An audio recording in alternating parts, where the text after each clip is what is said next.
Adil Kak Talino, Bacuramin Kak Saruga, Basengat Kak Jubata. Perjumpaan kita pada kesempatan ini membahas tentang pemajuan kebudayaan daerah, agama Dayak, agama konservasi. Sudut pandang bahasan kita tentang program pemajuan kebudayaan daerah di Kabupaten Bengkayang, Provinsi Kalimantan Barat. Berbicara masalah agama Dayak, agama konservasi di Pulau Borneo, sebagai kolerasi aplikasi Undang-Undang Republik Indonesia Nomor 5 Tahun 2017 tentang pemajuan kebudayaan. Kita secara otomatis bicara salah satu bagian sejarah perjalanan peradaban kebudayaan berbagai suku bangsa di dunia, dengan sistem religi di dalamnya.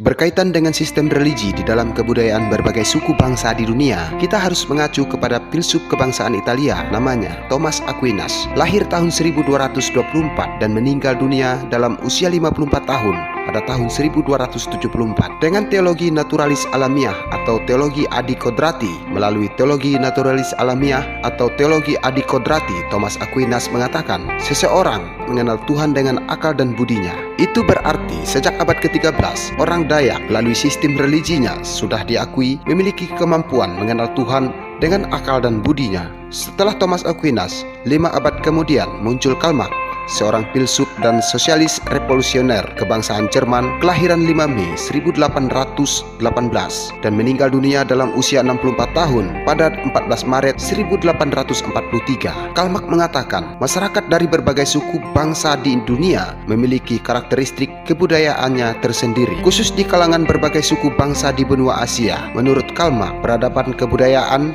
memiliki keterkaitan erat dengan leluhur.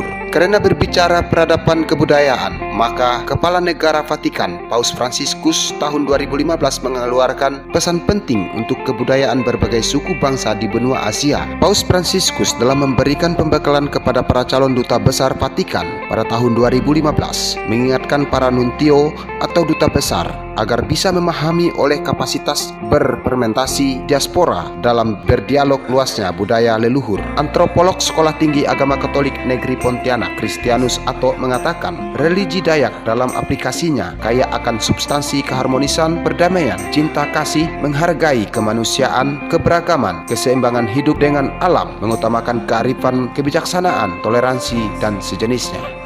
Orang Dayak itu orang alam. Orang Dayak itu tidak bisa dibayangkan hidup tanpa hutan, tanpa tanah.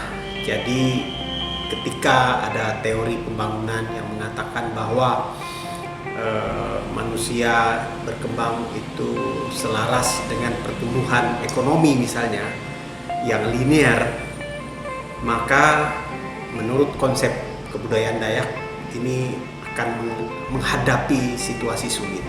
Karena orang Dayak itu orang alam, dia hidup dari alam, dari hutan ya. Jadi jika bicara konservasi, sebetulnya itu adalah hidupnya orang Dayak. Jadi orang Dayak itu sangat peduli dengan yang namanya konservasi. Hanya konservasi ini kan sebutan asing, kelihatannya keren. Sebetulnya sehari-hari orang Dayak menerapkan itu. Kalaupun berladang itu orang Dayak sangat memperhatikan aspek konservasi.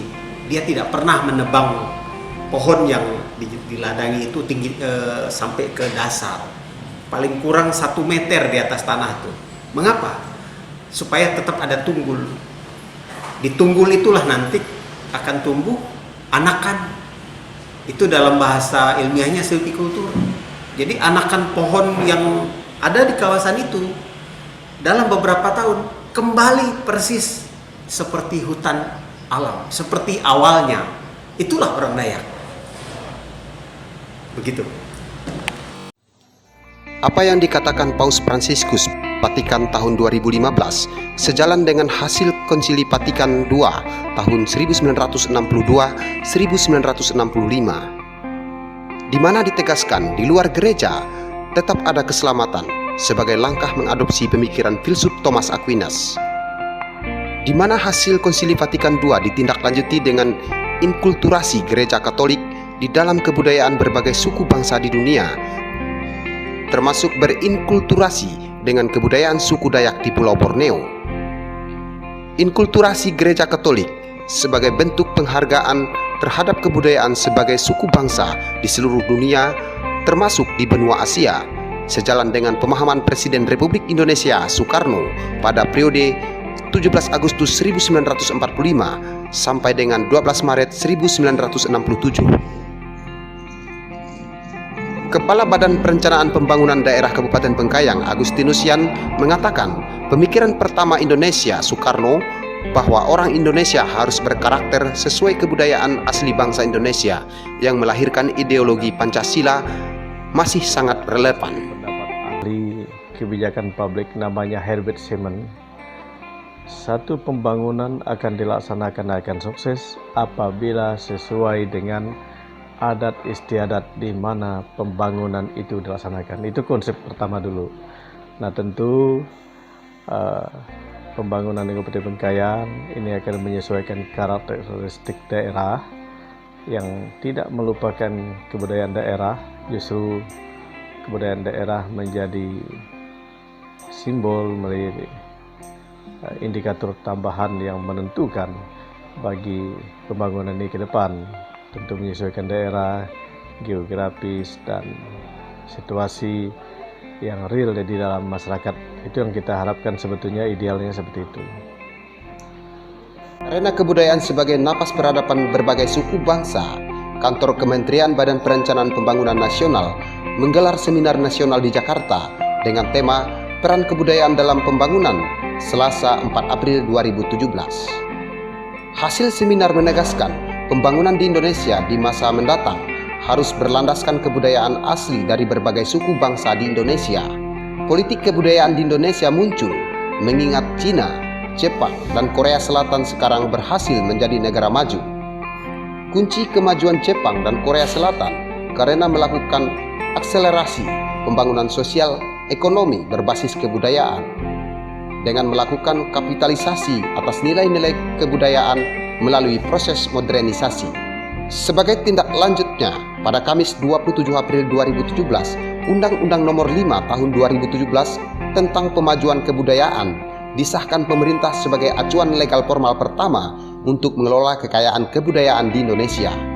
Ini untuk pertama kalinya Indonesia memiliki undang-undang tentang kebudayaan nasional. Selanjutnya, Presiden Republik Indonesia Joko Widodo menerima naskah strategi pembangunan kebudayaan di Kantor Kementerian Pendidikan dan Kebudayaan di Jakarta, Minggu 9 Desember 2018. Tapi yang paling penting menurut saya, budaya kesadaran masyarakat bawah untuk meraih kesejahteraan, untuk meraih kemajuan, jangan sampai sirna. Dan dalam lalu lintas pemikiran dan gagasan yang semakin kompleks ini, memang potensi gesekan juga semakin tinggi. Namun harus diingat, peluang untuk toleransi dan kolaborasi, sinergi juga selalu terbuka lebar. Menghadapi kompleksitas lalu lintas budaya tersebut, kita harus teguh menjaga peradaban kita sendiri, sekaligus keterbukaan juga untuk berinteraksi. Kita harus membangun kesungguhan bersama untuk bertoleransi dan untuk berbagi. Orientasi kebudayaan harus tidak keluar dari etos sehari-hari kita. Tujuan utama pembangunan berwawasan kebudayaan untuk menjamin keberagaman di Indonesia. Pembangunan berwawasan kebudayaan amanat dari pasal 18B Undang-Undang 1945, di mana menegaskan negara mengakui serta menghormati satu kesatuan masyarakat hukum adat beserta hak-hak tradisionalnya sepanjang masih hidup dan sesuai dengan prinsip Negara Kesatuan Republik Indonesia. Dua produk konstitusi kemudian memperkuat dari prinsip dasar dari pelaksanaan pasal 18 Undang-Undang 1945. Pertama, keputusan Mahkamah Konstitusi Republik Indonesia tanggal 16 Mei tahun 2013 di mana ditegaskan hutan adat milik masyarakat adat dan lokasi hutan adat di luar dari tanah negara. Kedua, keputusan Mahkamah Konstitusi Republik Indonesia tanggal 7 November tahun 2017 tentang pengakuan aliran kepercayaan di mana dimaknai pula sebagai pengakuan terhadap agama asli berbagai suku bangsa di Indonesia. Implikasi dua produk konstitusi ini, maka aparat penegak hukum idealnya memiliki pengetahuan memadai tentang antropologi budaya, supaya dalam penjabaran program pembangunan tidak berbenturan dengan kehidupan masyarakat adat, tapi nyatanya kualitas pemahaman aparat penegak hukum di Indonesia akan antropologi budaya masih jauh diharapkan. Ini bisa dilihat dari praktik kriminalisasi dilakukan Polisi Republik Indonesia dan penyidik pegawai negeri sipil terhadap para peladang Dayak. Para peladang Dayak ditangkap bagaikan penjahat kelas kakap. Khususnya terhadap advokat-advokat Dayak yang baru-baru ini ya, mereka sangat minim pengetahuannya terhadap antropologi budaya Dayak. Mereka tidak melibatkan para antropolog Dayak, ya khususnya di kalangan masyarakat Dayak, yang justru budaya Dayak itu sendiri atau tradisi Dayak itu sendiri itu bagian daripada religi masyarakat adat Dayak. Berladang adalah bagian dari religi masyarakat adat Dayak. Program pembangunan berbasis kebudayaan tertuang dalam Rencana Pembangunan Jangka Menengah 2014 hingga 2024 dari Presiden Republik Indonesia Joko Widodo. Rencana Pembangunan Jangka Menengah tahun 2014 hingga tahun 2024 berupa penjabaran agenda pokok untuk melanjutkan semangat perjuangan dan cita-cita Presiden pertama Indonesia, yaitu Soekarno. Agenda semangat perjuangan Soekarno dikenal dengan istilah Trisakti, yakni berdaulat secara politik, mandiri secara ekonomi, dan berkepribadian dalam kebudayaan. Keberadaan Undang-Undang Nomor 5 Tahun 2017 ditindaklanjuti Peraturan Daerah Kabupaten Bengkayang tentang pemajuan kebudayaan daerah, di mana di dalam implementasinya menjadi sangat spesifik, mengingat di wilayah perbatasan Kabupaten Bengkayang dengan Sarawak, Malaysia, antar orang Dayak pada dua negara memiliki karakter kebudayaan yang sama.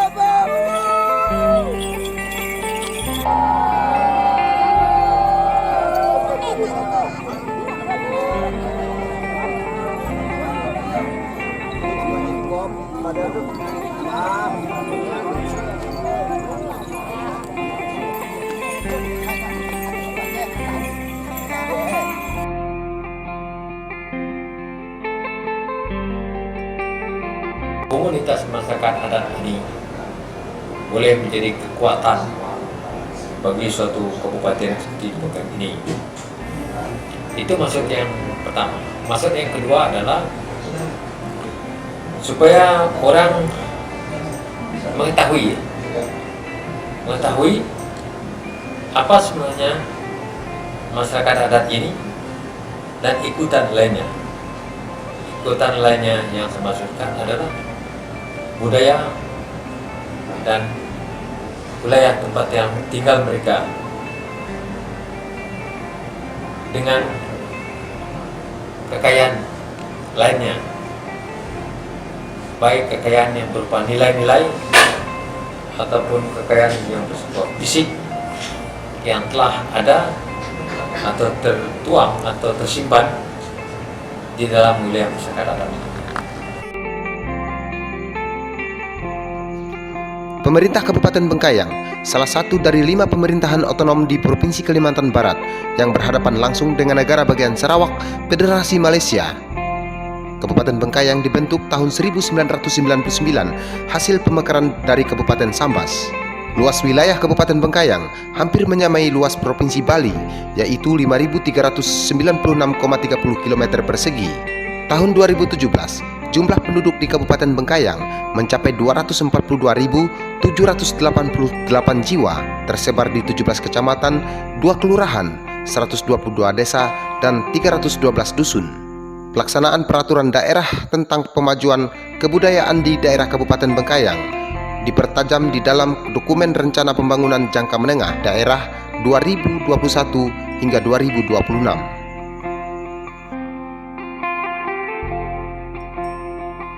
Nah, untuk penyusunan RPJMD, karena kita nih jadwal pilkada serentaknya masuk Desember 2020, tentu ini timing yang tepat.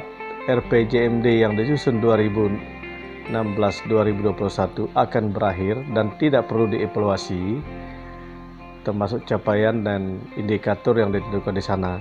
Tetapi untuk pemilihan pilkada yang menjawab 2021-2026, tentu ini timing untuk kita menyusun perda draft RPJMD yang teknokratik berdasarkan potensi daerah, berdasarkan kajian-kajian ilmiah bagaimana menyusun suatu strategi pembangunan ke depan yang lebih tepat.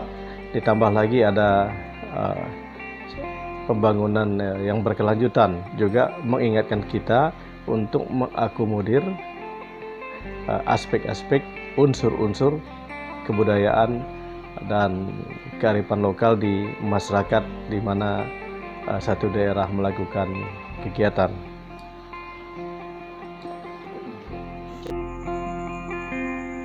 Pemerintah Kabupaten Bengkayang memiliki visi, yaitu terwujudnya masyarakat Kabupaten Bengkayang yang sejahtera dan berdaya saing. Di antara poin misi yang berkaitan dengan pemajuan kebudayaan daerah meliputi mengoptimalkan pengelolaan sumber daya alam yang berdasarkan pada prinsip berkelanjutan dan berwawasan lingkungan. Kemudian, serta menjadikan wilayah perbatasan Kabupaten Bengkayang sebagai daerah yang maju dan berada depan negara kesatuan Republik Indonesia. Itu menurut saya. Maka kita nanti akan kerahkan dinas kita untuk membantu masyarakat menyiapkan berbagai infrastruktur, terutama kalau ada di sana ada kegiatan perdagangan, bagaimana mereka bisa mengurus izin-izin perdagangan, termasuk kita mendorong pengurusan izin import ekspor daripada apabila itu terjadi perdagangan di daerah sana. Artinya sekali lagi jangan kita jadi penonton. Kita harapkan masyarakat ke depan itu harus berperan, harus bisa menjadi pemain, itu musuh penting. Penjabaran pembangunan di kawasan perbatasan, pemerintah Kabupaten Bengkayang mengacu pada Peraturan Presiden Nomor 31 Tahun 2015, tanggal 17 Maret Tahun 2015, di mana disebutkan Kecamatan Jagoi Babang dan Kecamatan Siding merupakan wilayah di Kabupaten Bengkayang. Permasalahan paling pokok dirasakan di wilayah perbatasan, minimnya jaringan jalan penghubung antar kecamatan dan desa. Akan tetapi, jalan paralel di sepanjang perbatasan Indonesia dan Malaysia tengah dibangun pemerintah pusat sejak tahun 2014 sampai sekarang. Dengan kawasan PLBN, pembatas negara ini, nah tentu kami mengapresiasi daripada pemerintah Republik Indonesia ini. Artinya kami berterima kasih karena dalam waktu dekat pemerintah juga akan membuka PLBN Jagoi Babang. Nah ini juga salah satu untuk meningkatkan daripada taraf hidup masyarakat. Ketika ini sudah resmi, nah tentu ini tidak menjadi persaingan antar dua negara dalam rangka untuk kerjasama terutama di bidang perekonomian, perdagangan. Nah, persoalan-persoalan lain saya pikir kalau ada kendala-kendala kecil, secara teknis, yaitu problem dalam sebuah pembangunan pastilah ada. Tapi mudah-mudahan ini tidak berdampak kepada proses pembangunan itu sendiri. Saya pikir itu. Ada 5 pusat kegiatan strategis nasional di perbatasan Provinsi Kalimantan Barat, sebagaimana diatur dalam Peraturan Presiden Nomor 31 Tahun 2015, diantaranya Jagoi Babang di Kabupaten Bengkayang sebagai pusat kegiatan lintas negara sektor ekonomi, sosial, pertahanan, dan keamanan. Kita akan lebih bijak, Pak. Bijak dalam menerapkan nilai-nilai kita, baik dalam mengembangkan pertanian kita, mengembangkan seni kita, dan mengembangkan kerajinan tangan lainnya, atau juga kita mengembangkan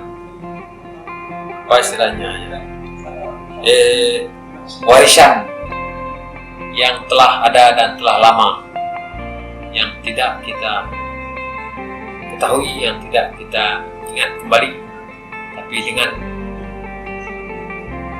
lembaga musyawarah ini atau perda musyawarah ini kita bisa mengetahui dan bisa menelitinya bisa melacak kembali sehingga itu bisa ditemukan dengan penemuan daripada nilai-nilai yang ada pada masyarakat adat itu boleh digunakan daripada masyarakat berkenaan untuk menata kehidupan mereka secara baik, dan dengan itu mereka boleh sama-sama pemerintah daerah dan pihak yang ingin memajukan komunitas masyarakat adat secara bersama-sama, jadi saling bergandengan tangan dan saling tolong-menolong.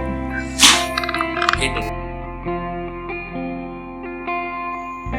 Sementara itu, dalam mewujudkan pemajuan kebudayaan daerah di Kabupaten Bengkayang, tetap selaras dengan Pasal 32 Undang-Undang Dasar 1945, yaitu negara memajukan kebudayaan nasional Indonesia di tengah peradaban dunia dengan menjamin kebebasan masyarakat dalam memelihara dan mengembangkan nilai-nilai budayanya. Ini sudah menjadi cita-cita pendiri bangsa, agar Indonesia menjadi bangsa dengan masyarakat berkepribadian secara budaya, berdikari secara ekonomi, serta berdaulat secara politik, di mana kini siap diwujudkan. Ada lebih dari 700 suku bangsa dan bahasa serta adat istiadat yang membentuk masyarakat Indonesia. Kalau undang-undang pemajuan kebudayaan itu sudah ditetapkan 2017, tentu Bengkayang juga sudah membuat perda tentang hukum adat, hutan adat kalau tidak salah. Nah, tentu ini sudah sinkron, sudah merujuk kepada undang-undang tentang pemajuan kebudayaan, dan di situ sudah menjamin semua warga negara, semua suku bangsa untuk berkreasi, untuk mengeksplor, untuk memunculkan kebudayaannya, baik lisan, benda, baik cerita, baik tarian, semua diakomodir oleh pemerintah Republik kita ini. Sangat bagus, dan tidak ada lagi unsur subordinat satu suku bangsa, satu budaya terhadap budaya yang lain. Artinya sekarang diberi kesempatan kepada seluruh segenap suku bangsa, segenap masyarakat untuk berkreasi, memunculkan, menghidupkan, melestarikan kebudayaan daerah masing-masing. Dan ini kesempatan bagi lembaga adat, penggiat kebudayaan untuk tampil, untuk eksplor dengan baik.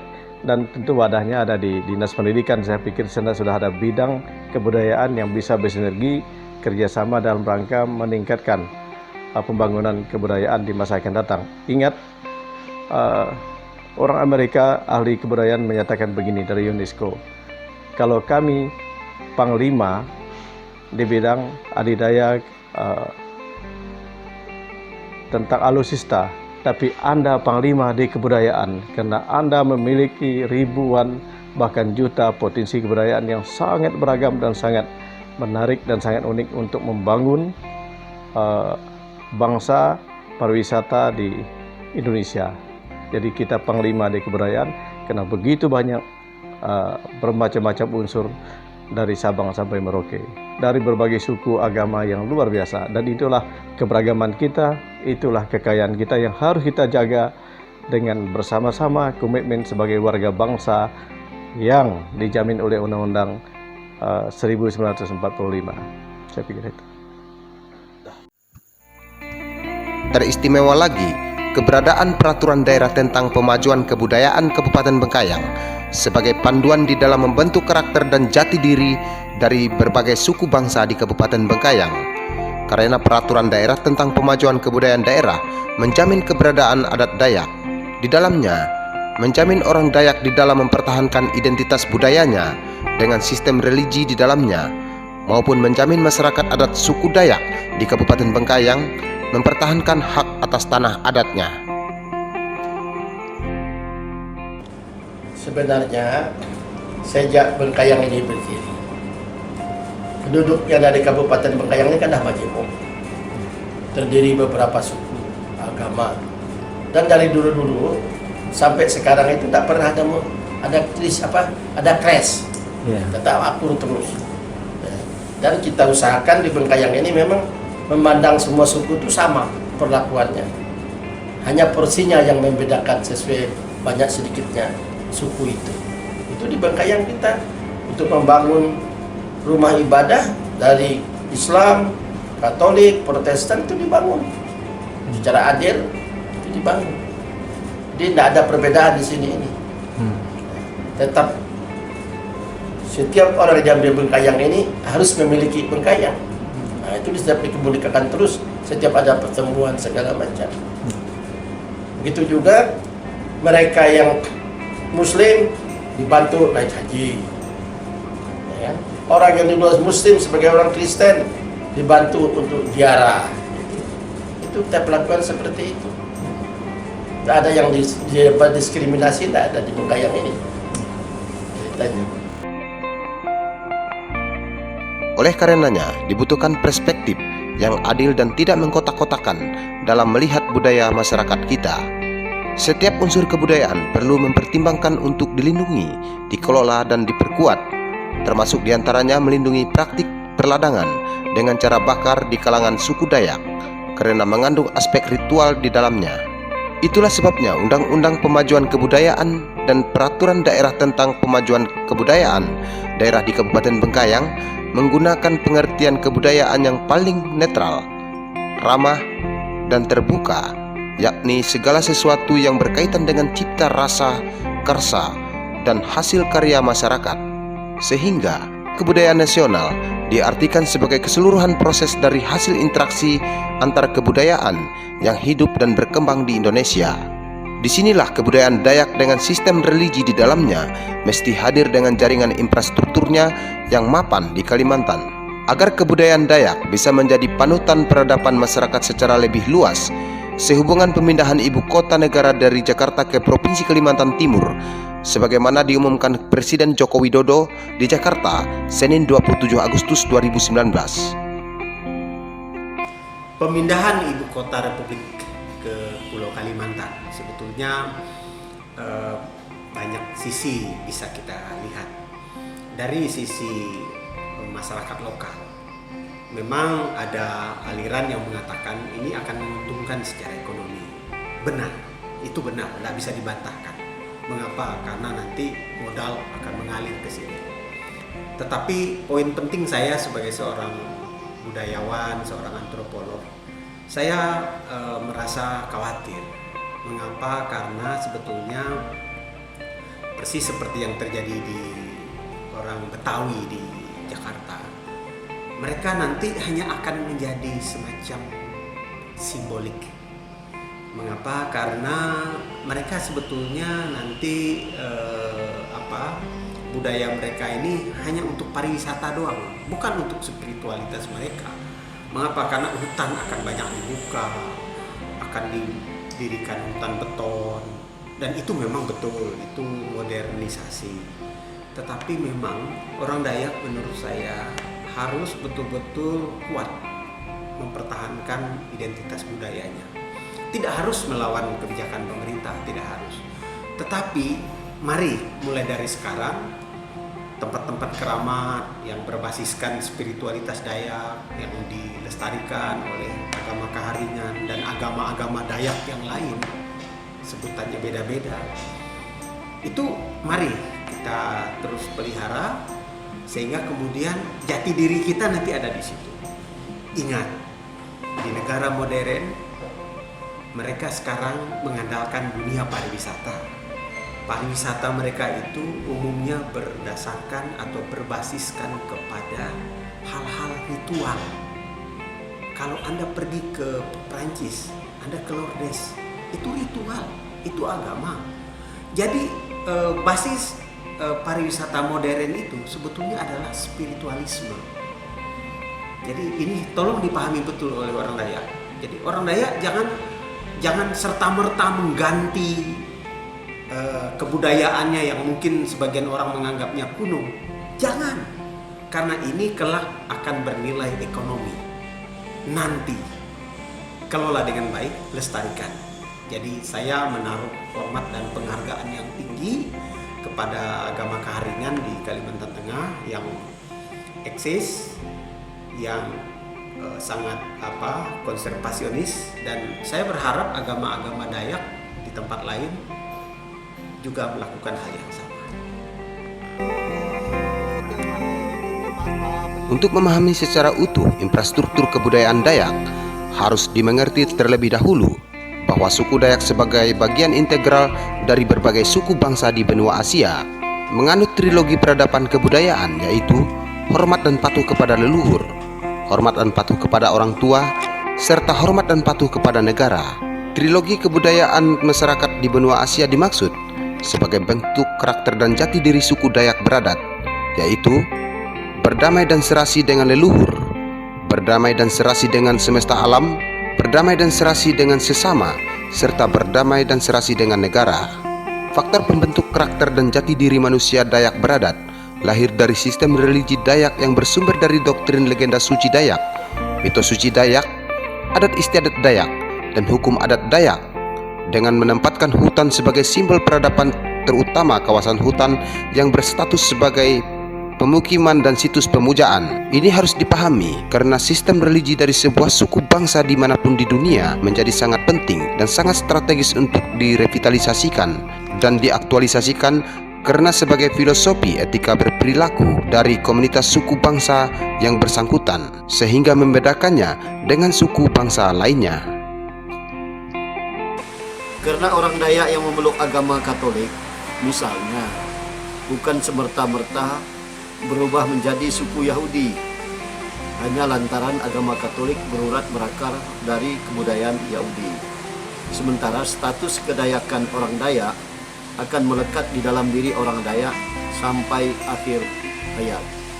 Bagi orang Dayak, agama sebagai sumber keyakinan iman dan religi Dayak sebagai filosofi etika berperilaku yang membedakan orang Dayak dengan etnis lainnya. Antara agama sebagai sumber keyakinan, iman, dan religi Dayak sebagai filosofi etika berperilaku harus dimaknai di dalam konteks yang berbeda agar terbebas dari tudingan mencampur adukan ajaran agama. Karena suku Dayak di Pulau Borneo mencakup 7 suku besar berdasarkan kriteria buku Menaser Tatuhyang atau Menyelami Agama Leluhur, ditulis Teresia Ambrawati Nilariwut tahun 2013, maka idealnya minimal ada 7 agama asli suku Dayak yang jaring infrastrukturnya harus segera dibenahi. Ironisnya, sekarang baru 1 jaringan infrastruktur kebudayaan yang sudah dibenahi, yaitu agama Kaharingan sebagai filosofi etika berperilaku kalangan masyarakat suku Dayak di Provinsi Kalimantan Tengah.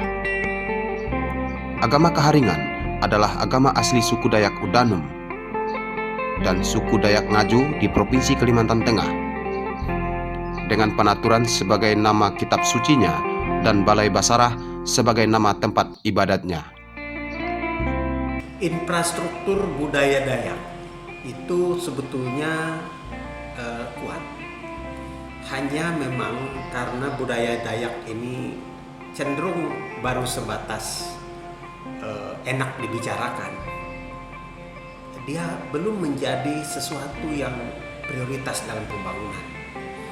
Sekarang ini kita masih melihatnya dari sisi yang sangat minimalis, sehingga saya melihat infrastruktur budaya Dayak seperti misalnya hal-hal berkaitan dengan keramat, tempat-tempat keramat, infrastruktur, mitos-mitos, legenda-legenda, teori-teori kebijaksanaan, filsafat Dayak, ini memang harus dikembangkan. Jadi kepada semua aktivis Dayak, cendekiawan Dayak yang mengerti mengenai kebudayaan, yang mengerti mengenai antropologi, mari kita bergandeng tangan untuk memperkuat basis infrastruktur budaya Dayak ini. Ini sebagai pekerjaan terbesar yang harus dilakukan kalangan praktisi religi Dayak. Dengan terlebih dahulu disepakati nama agamanya, nama kitab sucinya, dan nama tempat ibadatnya. Setelah itu diisi materi kitab sucinya, bersumber doktrin legenda suci Dayak, mitos suci Dayak, adat istiadat Dayak, dan hukum adat Dayak. Hal ini mesti disadari kalangan suku Dayak agar mampu mewujudkan pembangunan berbasis kebudayaan suku Dayak di Pulau Borneo.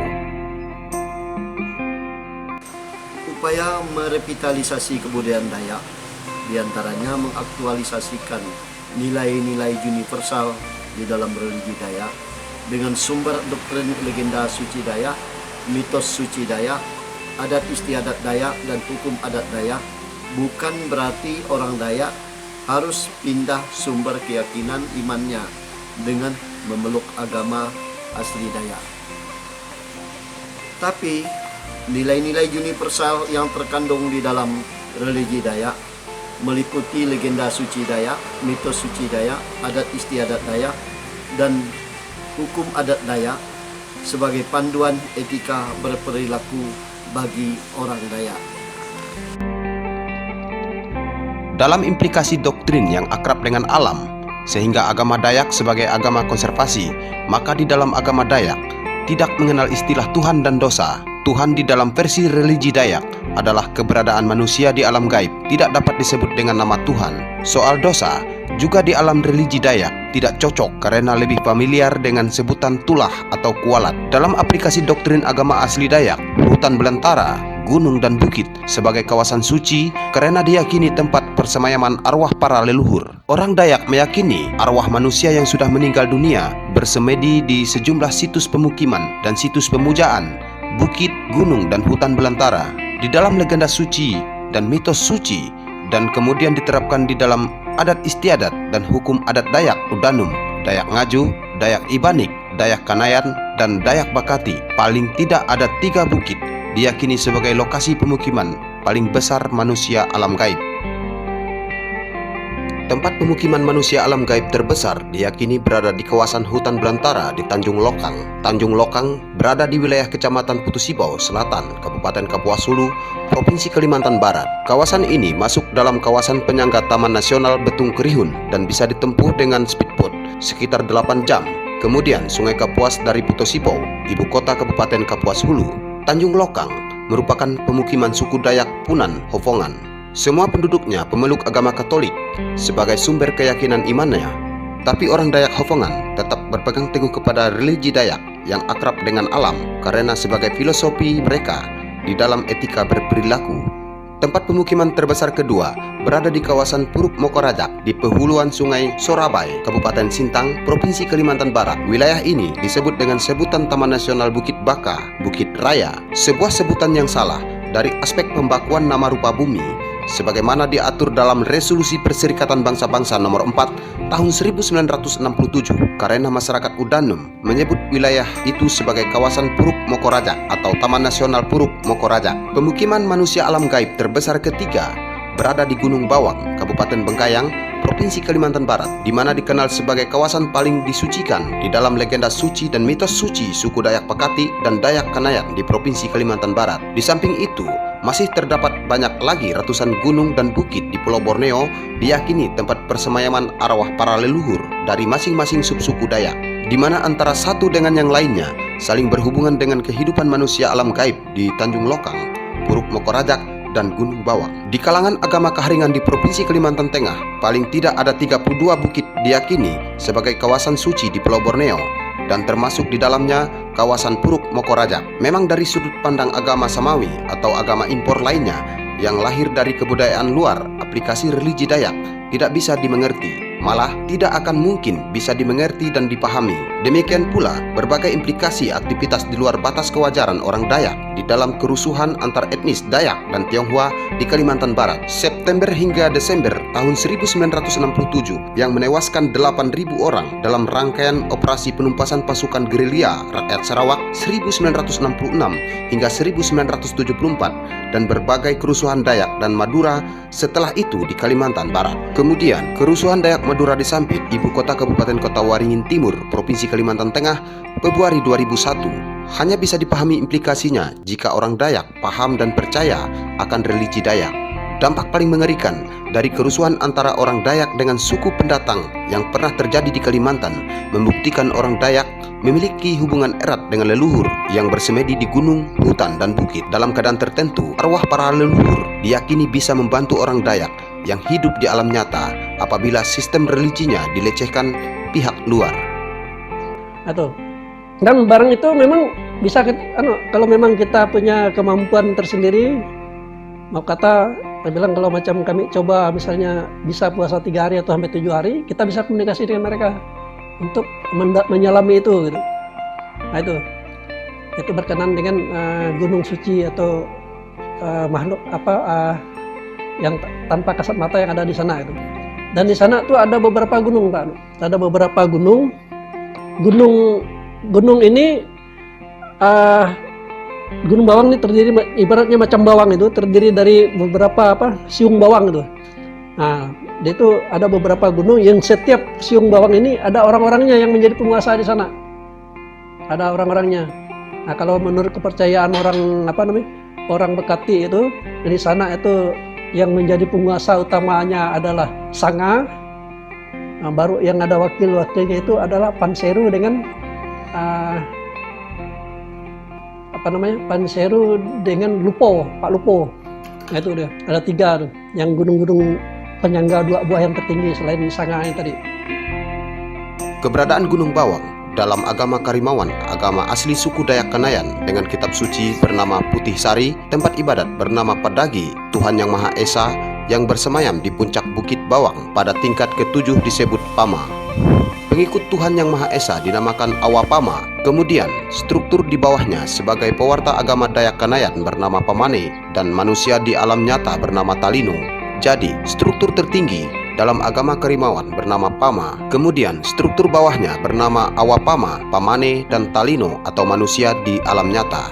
Gunung Bawang memiliki 7 struktur bukit yang oleh masyarakat setempat menyebut ada 7 gunung, di mana masing-masing 7 gunung Bawang memiliki nama dan dipercaya didiami oleh para Jubata atau Awapama. Kata Jubata belum tepat dengan pengertian Tuhan yang sebenarnya. Yang dimaksud pengertian Jubata di sini adalah sifat yang suka atau dapat menolong. Pengertian Jubata sebagai sifat yang suka menolong. Para Jubata tersebut yaitu Jubata Siru yang mendiami Gunung Buah Sodama, Jubata Sanga mendiami Gunung Buah Lampar Pengat, Jubata Jitat mendiami Gunung Buah Ampar Maro, Jubata Maniamas mendiami Gunung Buah Stande, Jubata Selujat mendiami Gunung Bawang Bekantung, Jubata Merabat Nampor mendiami Gunung Buah Selebar, Jubata Selupo Nukat Bawak mendiami Gunung Buah Selupo.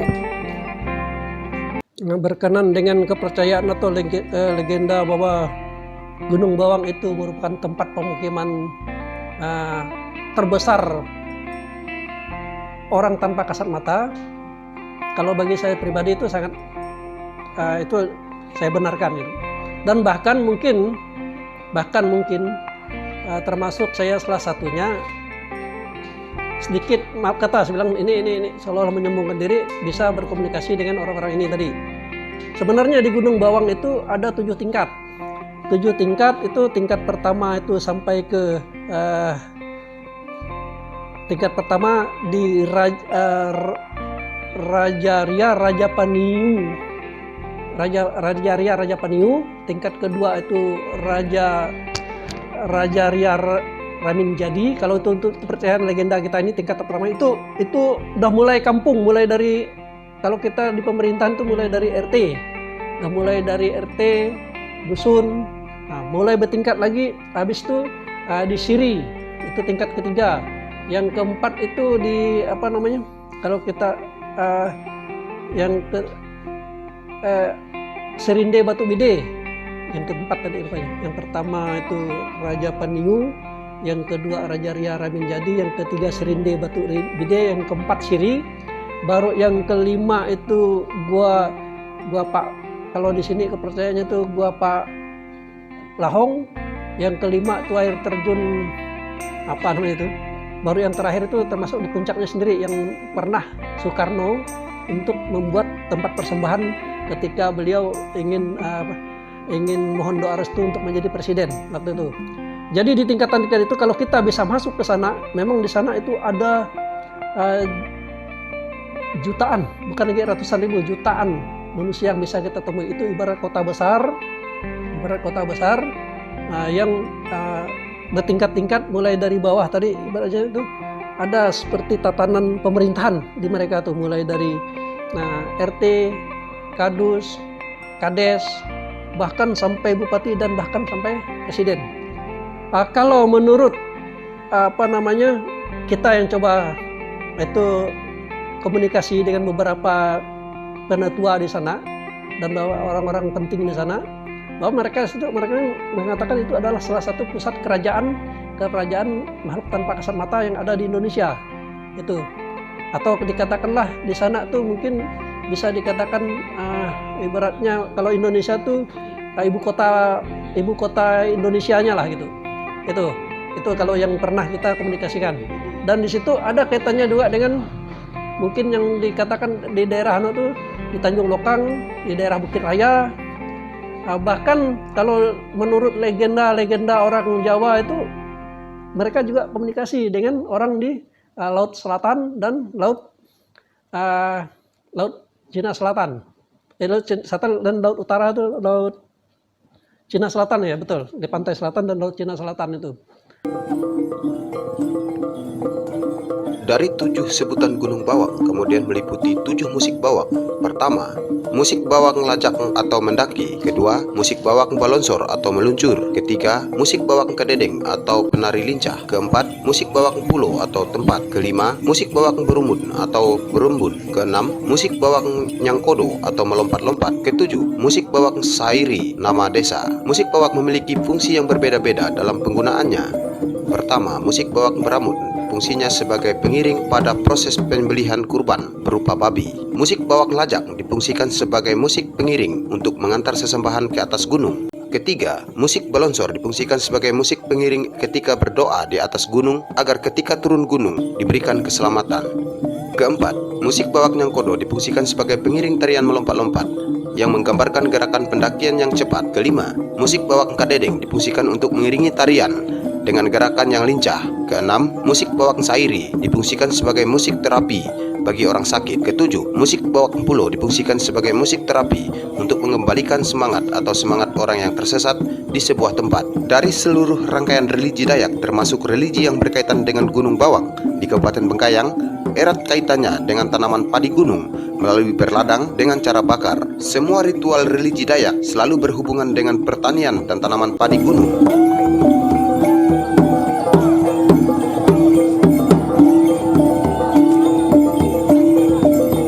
Kebijakan pemerintah pusat untuk mengembangkan sawah sampai ratusan ribu hektar ini akan mengubah total budaya Dayak. Mengapa? Walaupun sama-sama padi, tetapi padi yang tumbuh di sawah dengan padi yang tumbuh di ladang itu memiliki karakter berbeda. Di ladang itu yang tumbuh bukan hanya padi, tetapi berbagai jenis tanaman yang hasilnya juga untuk memperkuat kehidupan orang Dayak dan budaya Dayak. Mentimun misalnya ditanam berbarengan dengan padi di ladang, jagung, berbagai jenis sayur-sayur itu tidak bisa dilakukan di sawah. Jadi sawah itu pure padi. Kalaupun mau disandingkan itu paling mungkin dengan ikan, bina padi, dan itu tentu akan mengubah budaya Dayak. Kebijakan ini tentu saja ya pasti akan menuai pro dan kontra. Namun memang saya sebagai seorang antropolog yang mengerti dan banyak belajar mengenai kebudayaan, saya sebetulnya ingin agar pemerintah tidak melihat hanya sawah. Saya tetap ingin agar ladang itu juga diperhatikan. Mengapa? Karena dari berbagai penelitian yang sudah dilakukan selama ini di berbagai tempat, baik di Indonesia, Malaysia, dan Brunei, ladang itu menyimpan ratusan jenis spesies padi. Berwarna-warni padi, bentuknya menarik, gizinya berbeda-beda. Dan jika itu nanti dijadikan padi untuk sawah, kita tidak akan lagi menikmati keberagaman spesies padi itu. Maka saya ingin agar kebijakan mengenai sawah is okay. Tentu di tempat-tempat yang cocok untuk sawah, yang didukung infrastruktur air misalnya, irigasi misalnya. Tapi untuk kawasan yang cocok untuk berladang, saya ingin pemerintah, kalau pemerintah pusat mungkin tidak, saya ingin mendorong pemerintah daerah mengembangkan juga ladang ini. Karena ladang ini adalah konservasi. Orang berladang itu bukan merusak hutan, saya bisa tunjukkan dari berbagai aspek. Saya juga sedang menulis beberapa tulisan mengenai ladang, baik yang dijadikan buku maupun di jurnal-jurnal ilmiah. Saya di situ bisa menunjukkan dari hasil riset saya bahwa konsep ladang itu adalah konsep konservasi Dayak. Karena apa? Karena orang Dayak bisa melestarikan berbagai jenis padi, berbagai jenis mentimun, berbagai jenis sawi, berbagai jenis jagung, dan tanaman-tanaman lain. Jadi kaya. Dan apabila ladang dibuat hilang, disirnakan, dipinggirkan, maka jangan heran, suatu hari bibit padi akan kita dapatkan dari Thailand, dari Vietnam, dari Kamboja, dari Laos. Mengapa? Karena daerah sana tuh, ketika saya pernah berkunjung ke daerah-daerah itu, daerah gunung, daerah ladang, ya. Sementara kita mengapa? Kawasan yang cocok untuk ladang, lalu kita tinggalkan, lalu kita ke sawah. Sawah is okay, tapi ladang juga oke. Ladang itu adalah bentuk konservasi orang Dayak. Sehubungan dengan itu, maka bagi masyarakat suku Dayak, berladang dengan cara bakar melalui sekat bakar tradisional yang diliputi aspek ritualisasi, bukan saja bertujuan memenuhi kebutuhan pangan, tetapi buka ladang dengan sistem rotasi atau gilir balik, bagian tidak terpisahkan dari sistem religi Dayak. Dari membuka ladang hingga memanen padi, selalu didahului dengan aktivitas ritualisasi. Perlu ditegaskan sebagai berikut. Pertama, orang Dayak tidak mengenal ladang berpindah. Kedua, orang Dayak bukan pelaku peladang berpindah. Ketiga, orang Dayak bukan perusak hutan. Keempat, orang Dayak bukan perambah hutan. Atas dasar keempat aspek ini, orang Dayak menjaga dan pelestari hutan dan alam sekitar karena hutan sebagai simbol dan sumber peradaban. Orang Dayak hanya mengenal berladang melalui sistem rotasi atau gilir balik. Mereka selalu kembali membuka ladang di lokasi ladang sebelumnya setelah 5 tahun atau 6 tahun kemudian. Berladang dengan sistem rotasi atau gilir balik bertujuan mengembalikan tingkat kesuburan tanah. Peladang itu sebetulnya bagian dari infrastruktur budaya Dayak. Tanpa peladang, religi Dayak mati. Jadi ketika orang Dayak berladang, sebetulnya dia sedang menyiapkan infrastruktur religi mereka. Karena budaya ladang, semua aspek tidak kurang dari 14 sampai 16 tahapan. Itu melulu isinya adalah spiritualitas. Berbagai jenis mantra, mulai dari mencari lahan sampai kepada panen, itu semuanya bicara komunikasi orang Dayak dengan Tuhannya, atau yang disebut Jubata atau sebutan lainnya. Jadi bicara ladang itu bicara budaya Dayak, itu bicara religi Dayak.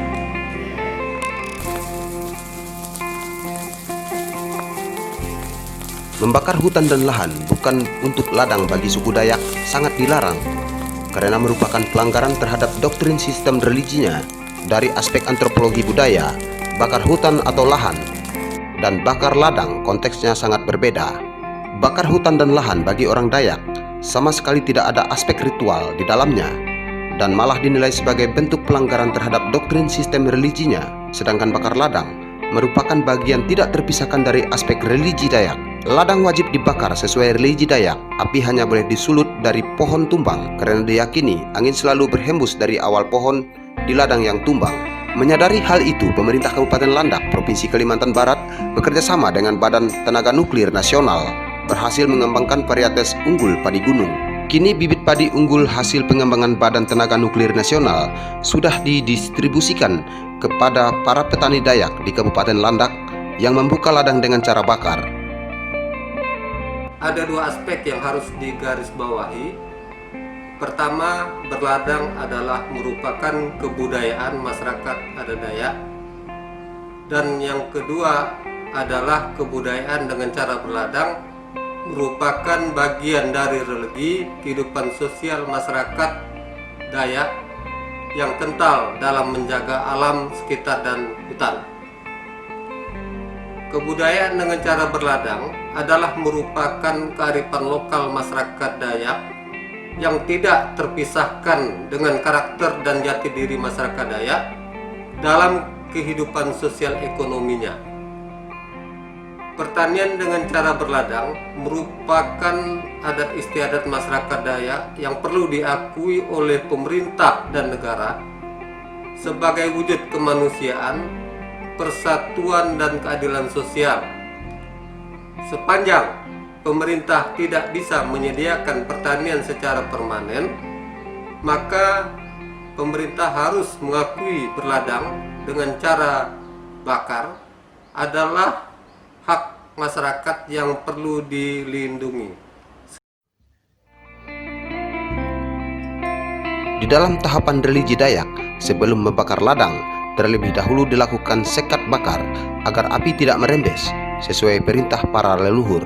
Karena pepohonan di areal luar ladang yang dibakar berstatus sebagai tempat bersemedi arwah para leluhur. Karena itu, bakar ladang pun hanya boleh diizinkan para leluhur menjelang tengah hari, agar tersedia cukup waktu untuk mengontrol api supaya tidak merembes ke areal di luar lokasi ladang. Apabila api terbukti merembes, dalam doktrin religi Dayak pasti ada sesuatu yang tidak beres, dan pemilik ladang orang Dayak itu pasti akan mendapat hukuman dari arwah para leluhur. Ironisnya, para penegak hukum selalu menuding bakar ladang dengan sistem bakar di kalangan para petani Dayak selalu disamakan dengan konteks membakar hutan dan lahan. Sistem berladang masyarakat Dayak dengan sistem bakar bagi masyarakat Dayak khususnya di wilayah perbatasan Kalimantan Barat telah lama dilaksanakan, bahkan setelah ratusan ribu tahun lalu ditekuninya. Bagi masyarakat Dayak, berladang bagian dari kearifan lokal dan satu kesatuan dari adat dan budaya, maka dari itu pemerintah semestinya mampu memahami peristiwa kearifan lokal tersebut dan tidak mempertentangkannya. Masyarakat Dayak wilayah perbatasan Kalbar sangat mencintai Negara Kesatuan Republik Indonesia. Buktinya adalah masyarakat Dayak wilayah perbatasan selalu aktif mempertahankan dan menaati ketentuan perundang-undangan serta peraturan lainnya menjadi pemersatu anak bangsa. Sistem berladang bagi masyarakat Dayak perbatasan Kalbar identik sebagai langkah untuk melestarikan keanekaragaman hayati. Oleh karena itu, pemerintah Republik Indonesia sudah selayaknya memberikan kebebasan kepada masyarakat Dayak dalam konteks kearifan lokal serta budaya dan adatnya untuk mengimplementasikannya dalam kehidupan sehari-hari. Akibat tidak memahami antropologi budaya, maka terjadilah praktik kriminalisasi melalui penerapan hukum yang sangat parsial karena semata-mata mengandalkan kebenaran formal. Textbook tidak memperhitungkan aspek kebenaran material, yaitu berdasarkan hati nurani, sejarah ritual, adat istiadat dan hukum adat. Ketentuan otoritas berwenang di Indonesia mengatur antisipasi kebakaran hutan dan lahan dengan berbagai implikasi hukum bagi para pelanggar. Di satu sisi harus didukung demi kewibawaan pemerintah, tapi di sisi lain sangat tidak tepat diterapkan bagi petani peladang Dayak yang buka ladang dengan cara bakar, karena konteksnya dengan bakar hutan dan lahan sangat berbeda sekali dari pemahaman antropologi budaya. Dalam legenda suci dan mitos suci Dayak Bekati, berladang dengan cara bakar memang bagian daripada religi Dayak.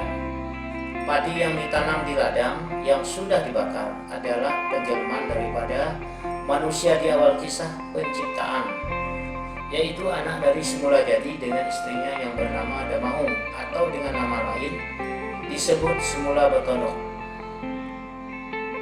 Kami suku Dayak Bekati berada di wilayah Kabupaten Bengkayang, Provinsi Kalimantan Barat, Indonesia.